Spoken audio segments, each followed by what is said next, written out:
Hi, fifth graders. We are into our third week of literacy, and so far we've talked about characters, we've talked about setting, we've talked about problems in the story that our characters face, and we've talked about writing about what we've read with those notes that we jot down during our reading. So today we are going to talk about dragons in our stories, which sounds pretty exciting. Our learning target for today is that we can identify dragons that characters face in our fantasy stories. And I'm going to explain this a little bit because you guys might be thinking, well, my story doesn't have a dragon.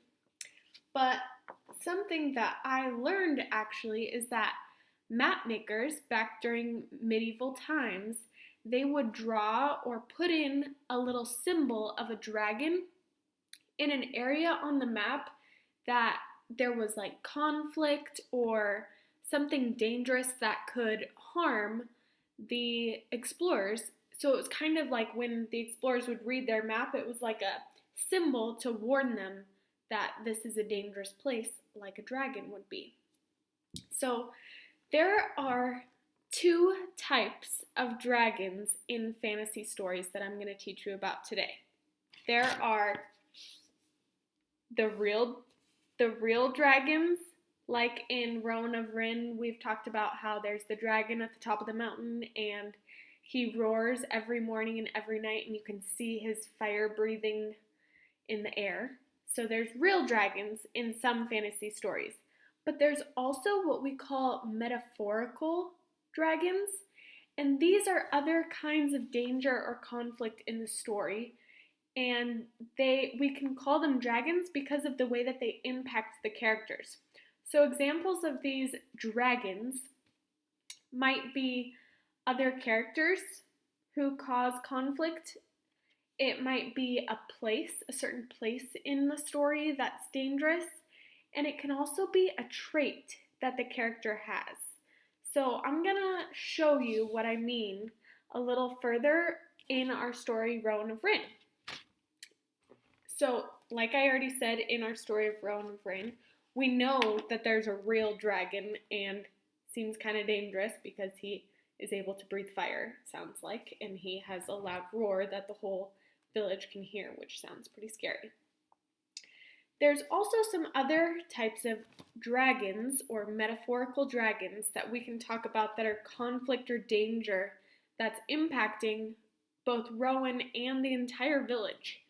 And there's a lot of them, but I'm going to show you just a few that I picked out. So the first one that I want to talk about is the fact that Rowan is kind of small and shy. We've talked about this a little bit, but I'm going to read a part of the story again.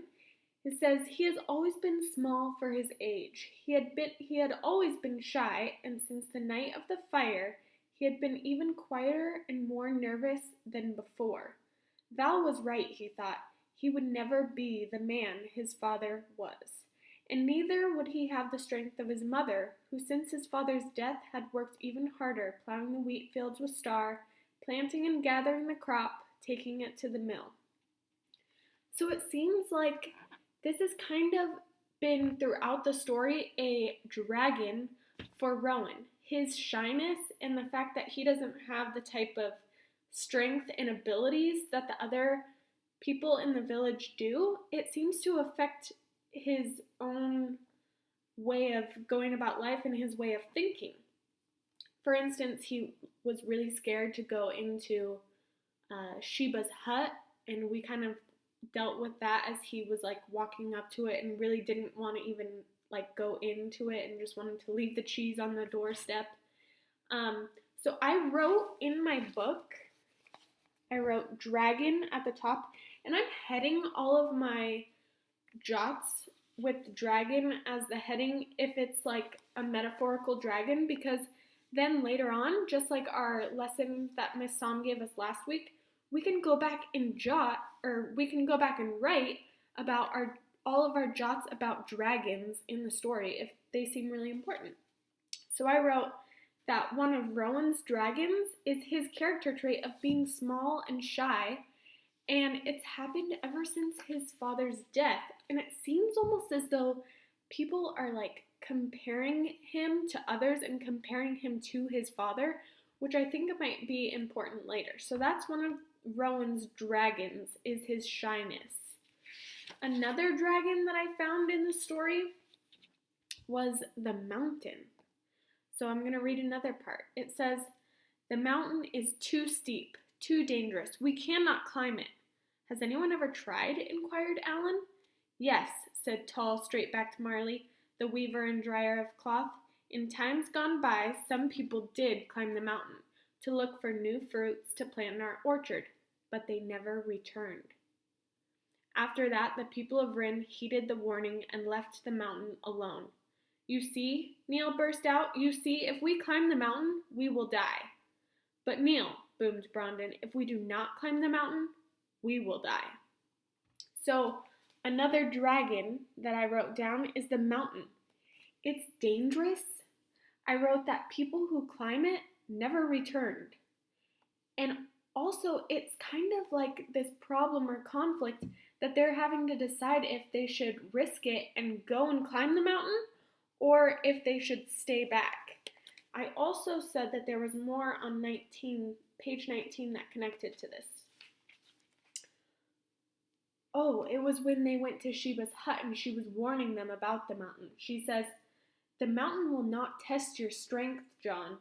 It will destroy it, as it has destroyed the strength of men with twice your courage.